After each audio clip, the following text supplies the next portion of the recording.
Hello, my name is Evert Slop. I'm a professor at Delft University of Technology, and this talk is about the theory for Marchenko imaging of marine seismic data with free surface multiple illumination. In this talk we will talk about redataming operators, and we construct these redataming operators from the data. And then I will talk about what is the information that we need after surface removal multiple elimination or before surface removal multiple elimination. How to deal with the problem before SRME.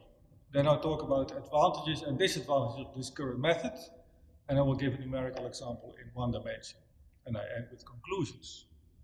Building redataming operators after surface-related multiple elimination is illustrated here in this cartoon. We see the wave coming in. The wave is reversed in time, and you can see that it is only propagating down, and if it propagates up, it only propagates up once, and it does not reflect again. So you can see that waves that travel down reflect from a boundary in upward direction, and once they travel upward, they continue to travel upwards. And it can be seen in the following way. We design a wave field that we call F1+, as you can see in the top left of the slide. And we design it in such a way that at some particular level in the subsurface, it focuses to a delta function in space and time, and it will be a delta pulse that operates at time 0. And that means that the field that we send in has to exist before time 0. And the subsurface responds to that field, and that is the field F1- that you see in the top right of the slide. Now, data sets are created by generating a wave field using an impulsive source on the surface, as you can see on the top left of this slide. And because the surface-related multiples are assumed to be eliminated, we have now a homogeneous upper half space. And the reflection response is then the data that we could record. And that is R that you see in the top right of the slide. And at a particular level that can be chosen by the user, of course there is an upgoing field and a downgoing field, as indicated by the G's that you see in the bottom. And because we start with an impulsive source, those fields at the level Z sub I are green functions.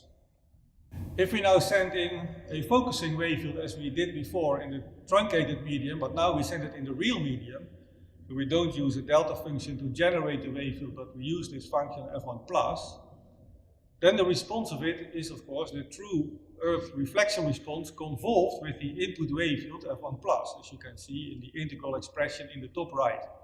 We know that the focusing wave field creates a focus point at the level Z sub I, where it becomes a point source for a new wave field that is then a green function, and the Earth response to that point source is also recorded, and that is part of this convolutional integral, as you can see in the bottom.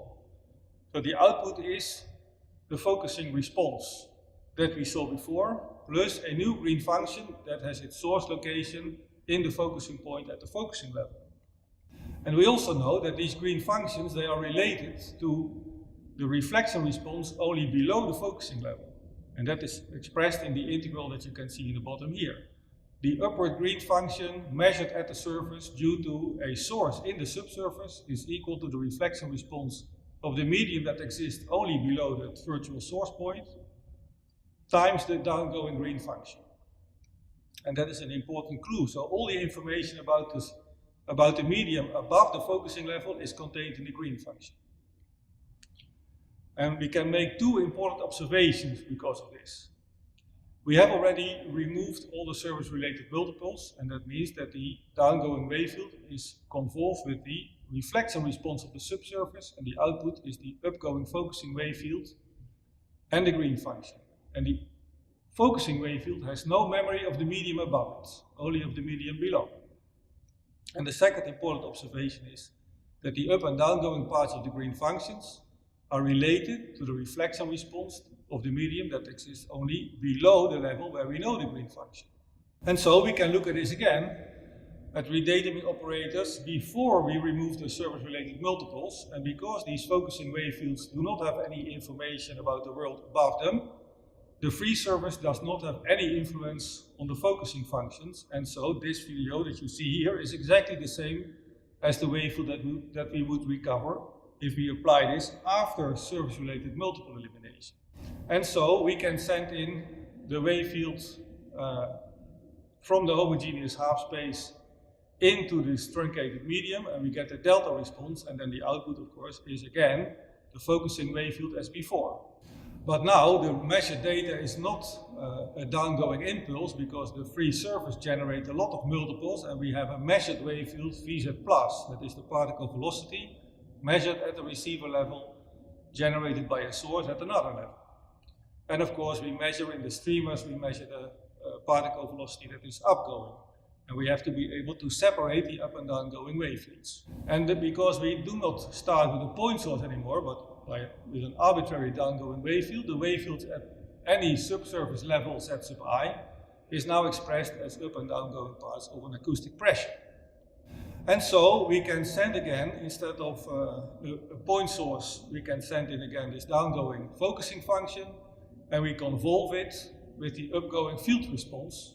And then the output is equal to the upgoing focusing function convolved with the downgoing field response. And that is the total expression that you see in the bottom. And because we still focus the wave field in a point in the subsurface, we see again that that creates a virtual point source response, and that is the upgoing pressure field that you see in the right-hand side of the equation in the bottom of this slide. And that means that we can generate the new focusing functions, but because the equation does not have an isolated focusing function, we cannot use the Neumann iterative scheme. But the good thing is that the focusing wave field did not change at all, and all the information we have already from the scheme that we run when we remove the surface-related multiples before using this Marchenko redataming, we can use it in the same way. So we find the solution by making the right-hand side of this equation go to 0 by limiting the solutions to time values before the direct arrival time from the source point to the point in the subsurface. And we still say that we can isolate a direct downgoing part in the downgoing focusing function, F1D plus, and so we only solve for F1M plus. And then we can cast these equations in a 2x2 matrix vector system, and we can solve it as a matrix vector problem. And that is not a big problem, of course. And the advantage of this is that we do not need to know the source time signature, because we have the up and down going parts of the field measured by the streamers. We can keep the source and receiver ghost in the data, so we don't need to do anything in the data except for combining pressure and velocity and to create up and down going particle velocity data. We also do not need to assume anything about the medium above the receiver level. So whether the free surface is really a free surface or another reflector with an unknown reflection coefficient, that is an implicit number in the equation, so we don't need to make any assumptions on that.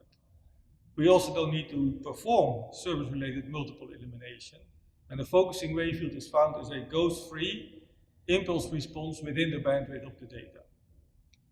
The disadvantage is, of course, that because the free surface rebounces the Earth's subsurface reflection response again into the medium, that the system matrix has a low condition number, but still it can be solved.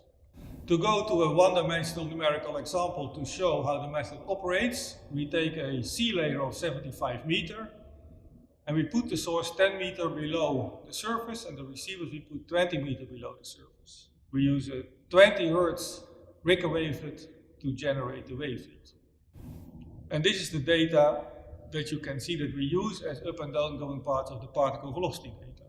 The black signal is the downgoing part, which starts with the initial impulse, and then all the things that come after that are the free surface multiple that are generated in the downgoing part of the wave field again. And the red lines, they represent the subsurface response plus all the upgoing parts of the surface-related multiples. And as you can see, it is a very complicated wave field. Now, if we run the scheme, then we end up not only with only the primary reflections, but they also have the exact correct reflection amplitude. So we find in one-way time, so that is image time, the reflection amplitude for all the reflectors without any artifacts of internal or free surface related multiples. And so in conclusion, the theory that has been presented shows that the Marchenko type scheme can be used for marine streamer data, and of course we can use it for ocean bottom cable data and Borel data. And the only requirement is that we collect data such that we can do up-down decomposition. The scheme promises to retrieve redataming operators from the up and down going parts of the data.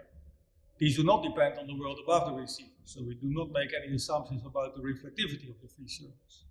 There is no need to make assumptions about the medium of the receivers. Ghosts and multiples can stay in the data. And of course, we do up-down decomposition.